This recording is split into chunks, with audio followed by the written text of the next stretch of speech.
Prophète Ésaïe au chapitre 57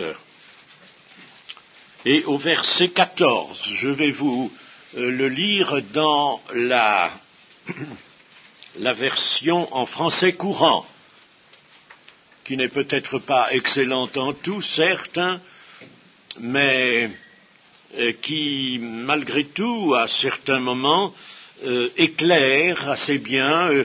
Quelquefois, elle agit un peu comme commentateur de l'écriture. Il faut bien dire que dans l'Ancien Testament, il y a des passages, dans notre version seconde, des passages que nous ne comprenons pas bien, dans le fond. Et là, assez souvent, ils sont éclairés.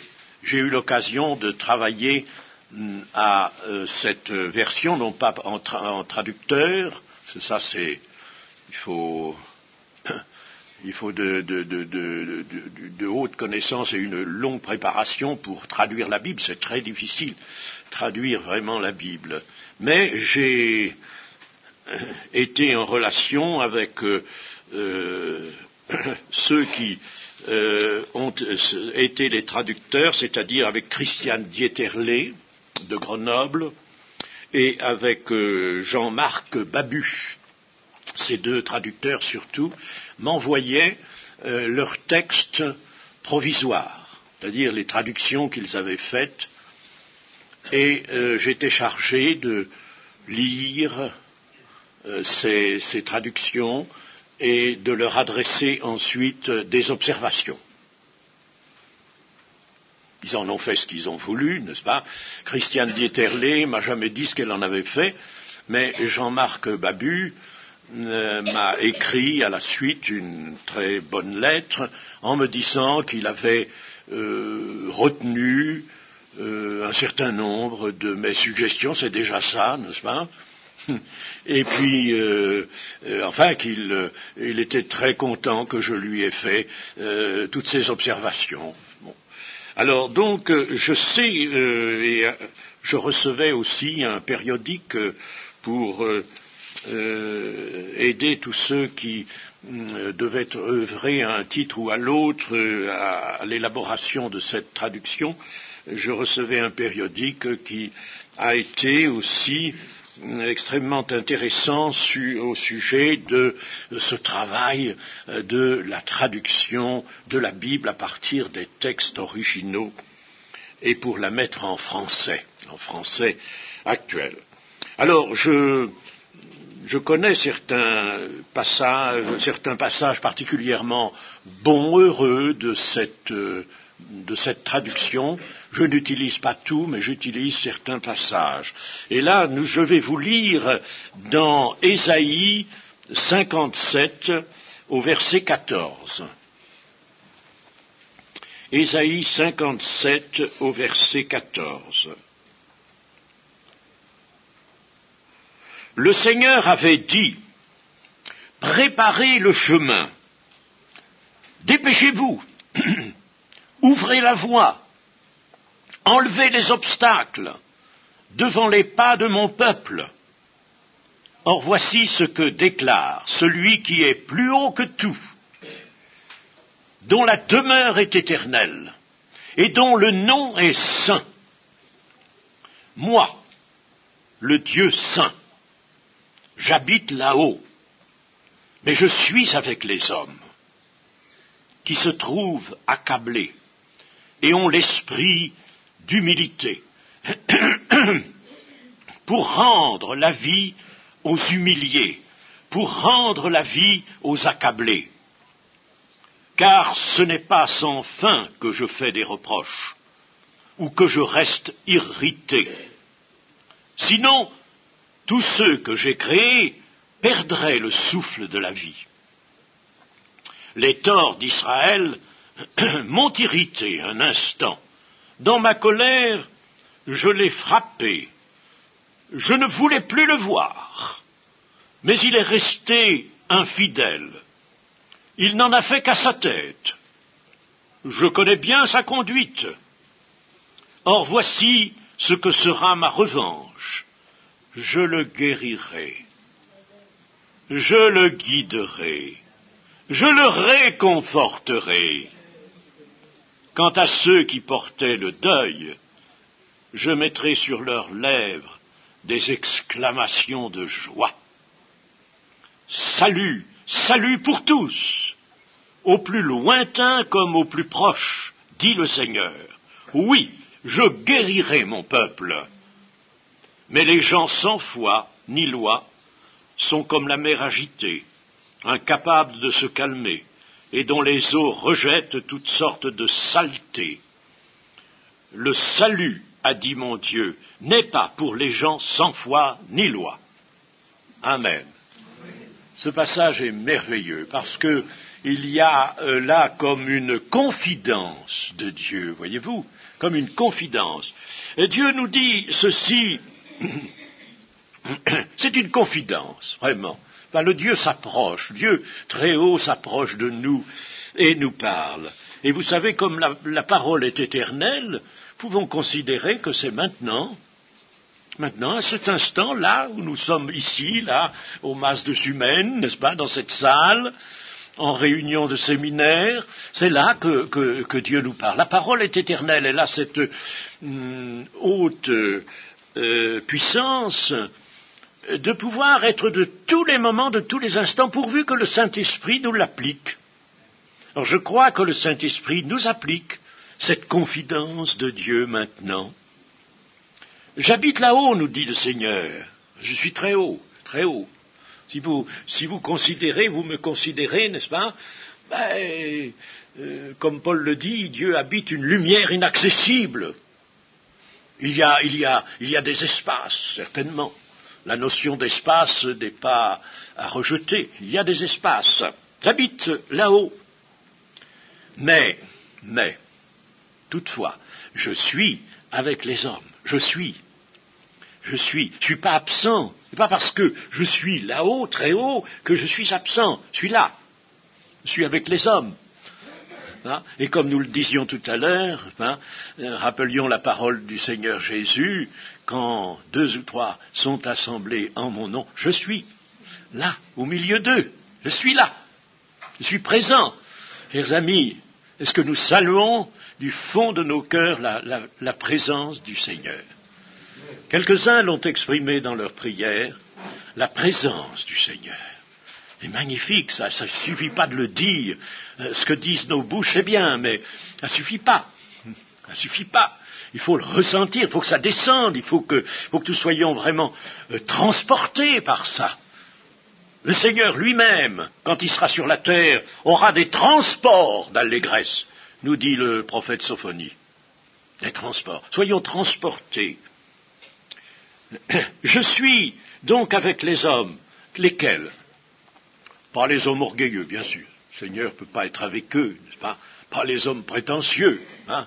Pas les hommes qui font des beaux discours, n'est-ce pas, et qui aiment les foules parce que les foules leur apportent une adulation, hein, véritable piété, hein. Je connais un homme, je ne veux pas le nommer, qui adore les bains de foule, comme on dit, n'est-ce pas? Bouh, comme ça lui plaît, ça, n'est-ce pas? Bouh, les bains de foule, on est là, n'est-ce pas? Et puis on le regarde, c'est comme s'il était Dieu tout seul. Ça, il est évident que Dieu n'est pas avec des hommes orgueilleux. Dieu résiste aux orgueilleux, mais il fait droit aux humbles. Il est avec les hommes accablés. Et à écouter vos prières, on voit bien que beaucoup, et c'est heureux, c'est pas un reproche, c'est heureux, on voit bien que beaucoup d'entre vous ont dans une certaine partie de leur cœur un certain accablement. Un certain accablement, des prières non exprimées. L'esprit est bien disposé, il conçoit les choses, mais on sent bien que notre être ne va pas là dans tout ce que l'esprit conçoit. L'esprit conçoit beaucoup de bonnes choses, mais la chair, elle est là, n'est-ce pas? Elle est un frein, elle est un poids lourd.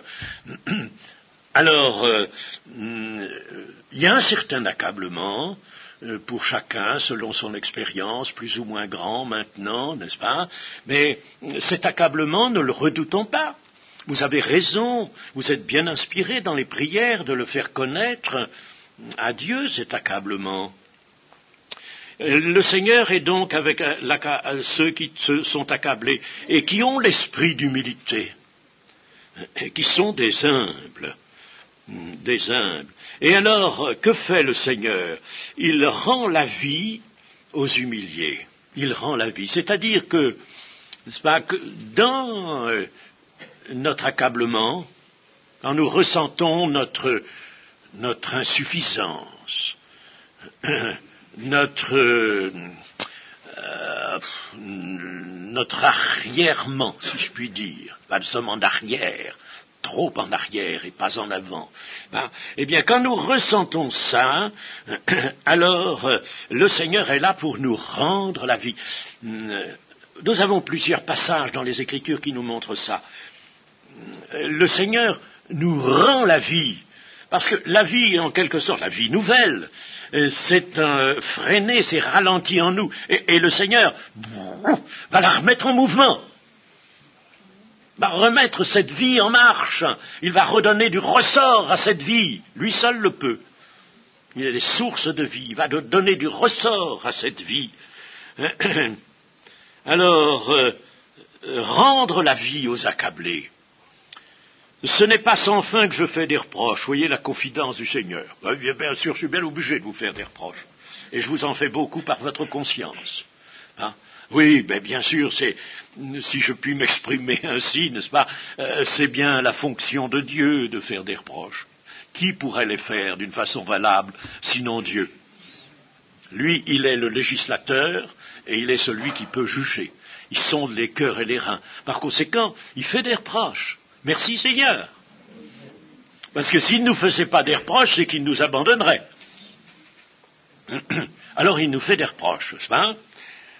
Bon, eh bien, mais alors là, dans sa confidence, le Seigneur nous dit, ce n'est pas sans fin, je ne veux pas constamment vous faire des reproches, il faut bien que j'arrête. Il faut bien que j'arrête, parce que si je continue à faire des reproches, j'en ferai tout le temps. Alors, il faut bien que j'arrête un petit peu de faire des reproches. Votre conduite, souvent, m'irrite. M'irrite. Vous savez que Dieu a été irrité contre Moïse. Moïse, le grand Moïse, je dis le grand Moïse parce qu'il était un homme de grande foi, un géant de la foi. Et puis voilà qu'à la fin de sa carrière, commet une erreur que Dieu qualifie de péché. De péché. Oh, vous avez péché, dit-il à Moïse et à son frère Aaron, vous avez péché contre moi. Alors, Dieu est irrité. Et puis le Seigneur Jésus, il a été irrité contre ses disciples aussi quelquefois. Vous savez, il a été irrité. Enfin, ils étaient là-bas, n'est-ce pas, voyez-vous, tout au bout, là, du côté de l'entrée, là, du mas, n'est-ce pas, puis le Seigneur était là. Puis alors ils étaient en train de discourir ensemble, hein, et puis ils se disaient, le royaume de Dieu, hein, le royaume d'Israël qui va être le royaume de Dieu, avec ce Seigneur là pour roi, va être magnifique. Hein. Qu'est-ce que tu vas être, toi, là-dedans, dans ce royaume? Qu'est-ce que tu vas faire, toi? Hein, tu vas être le premier, toi? Tu vas être peut-être ministre de l'Intérieur, toi. Toi, tu seras ministre des Affaires étrangères. Judas, il sera ministre des Finances. S'y connaît dans les finances. Ça, voilà. Ils étaient en train de mijoter, ça, n'est-ce pas? Le Seigneur était irrité, parce que le Seigneur n'a pas besoin d'écouter avec ses oreilles. Il savait ce qu'il disait, c'est pas là-bas. Alors, il s'approche, et le Seigneur leur dit, dites-moi, que disiez-vous entre vous? Seigneur, on était en train de voir un peu, de parler des choses du royaume de Dieu, oui. Et moi, je vais vous dire une chose, que celui qui veut être le plus grand soit le plus petit. Une chose qu'on n'avait pas envisagée, ça. Ils avaient envisagé la grandeur, mais ils n'avaient pas envisagé la petitesse.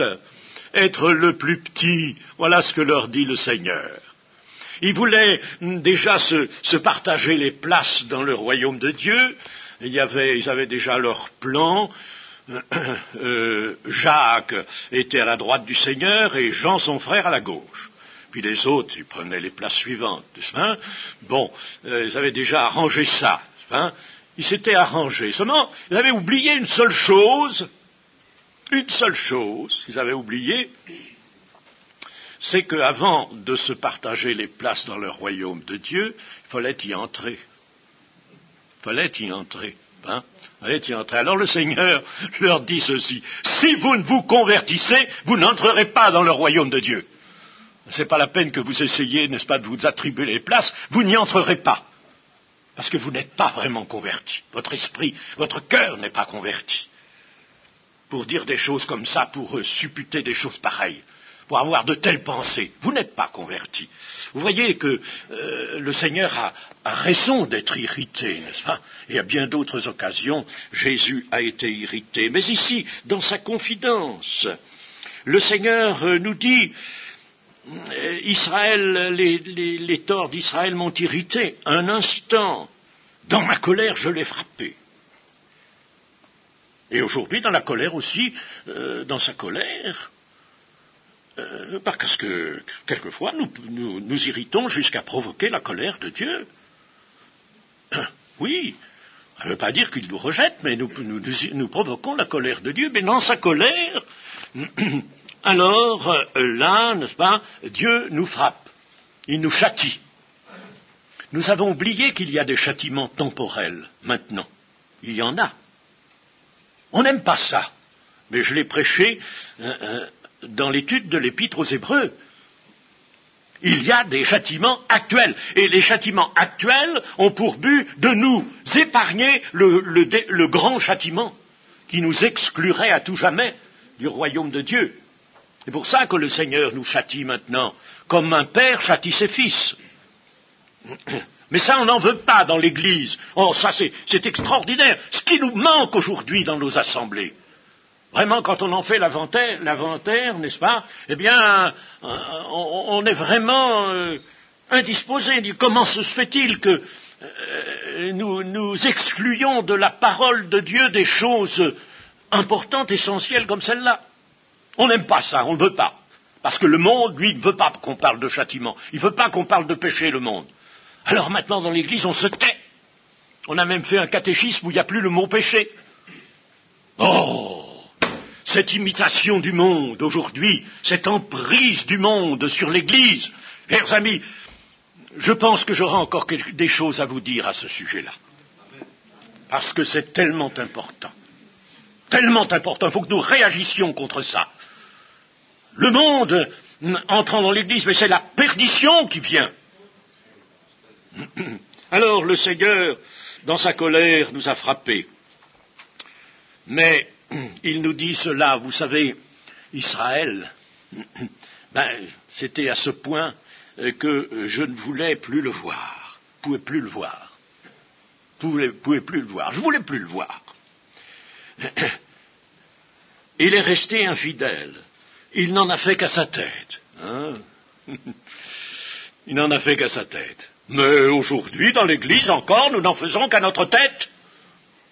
Consultons-nous vraiment la parole, consultons-nous le Saint-Esprit, nous qui disons être une Église de réveil.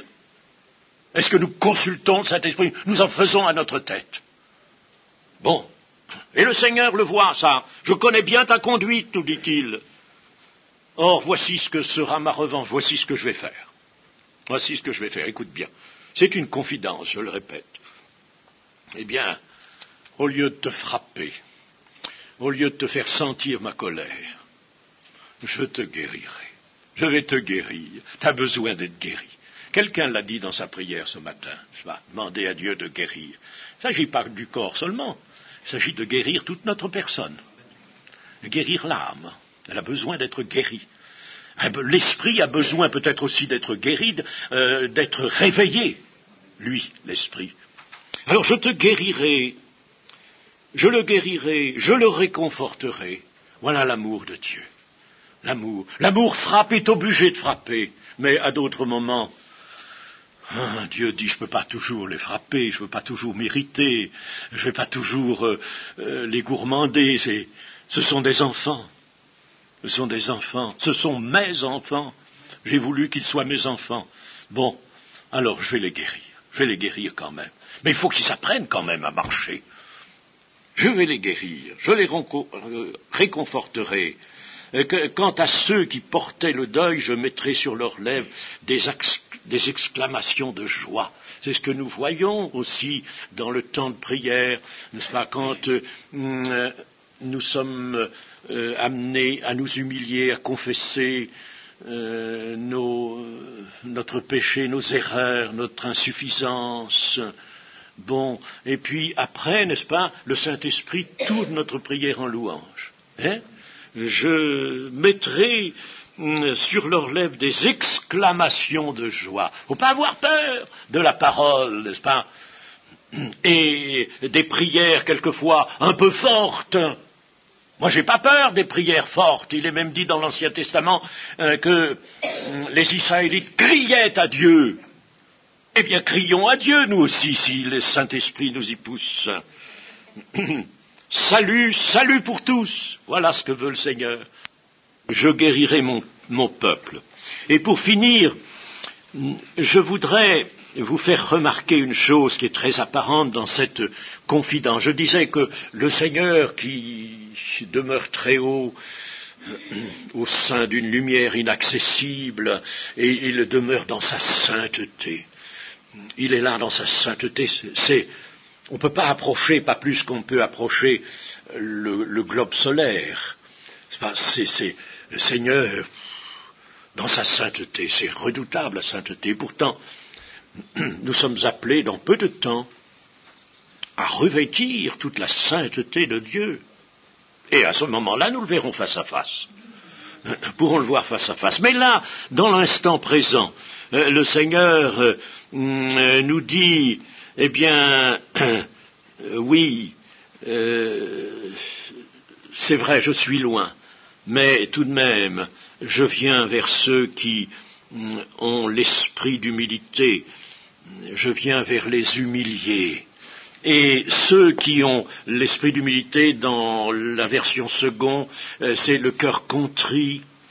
Ceux qui ont le cœur contrit, ceux qui sont humbles vraiment, alors je viens, moi, le Dieu très saint, 3 fois saint, alors que la distance entre moi et vous est énorme au point que le prophète Ésaïe lui-même, quand il a vu la gloire de Dieu, s'est dit, je vais mourir maintenant, c'est fini, je ne peux plus vivre, j'ai vu la gloire de Dieu.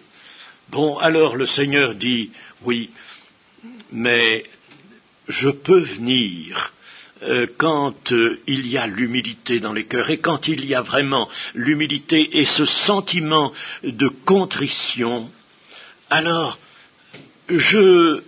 c'est bien simple. Là où il y a l'humilité, le sentiment de contrition, moi, Dieu, je vois la sainteté. Et à ce moment-là, moi, le Dieu très saint qui habite la demeure de la sainteté, je viens là. Je peux venir vers celui qui a le cœur contrit et qui est humble, parce que sa contrition et son humilité, je tiens cela pour l'équivalent d'une sainteté. Et je viens vers lui.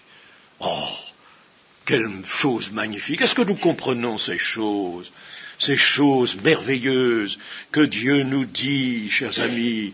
Nous disons que la parole est riche, mais vous voyez qu'elle est riche. Vous voyez